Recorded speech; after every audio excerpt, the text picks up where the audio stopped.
નમસ્કાર, હું છું અંજલિ રાવલ અને તમે જોઈ રહ્યા છો કેટીવી ન્યૂઝ ગુજરાતી.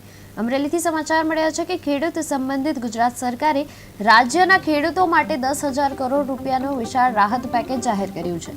આ પેકેજ અંગે ઇફકોના ચેરમેન દિલીપ સંઘાણીએ પોતાની પ્રતિક્રિયા આપતા કહ્યું છે કે સરકારનું આ પગલું ખેડૂતો માટે ખરેખર રાહતરૂપ સાબિત થશે. સતત કુદરતી આફતો અને નુકસાનથી પીડાતા ખેડૂતોને આ સહાય પેકેજથી મોટો આધાર મળશે એવી આશા વ્યક્ત કરી છે. દિલીપ સંઘાણીએ સરકારના નિર્ણયનું સ્વાગત કરતા કહ્યું કે આ પગલું ખેડૂતોના આર્થિક પુનર્વસન તરફનું મહત્વનું પગથિયું છે.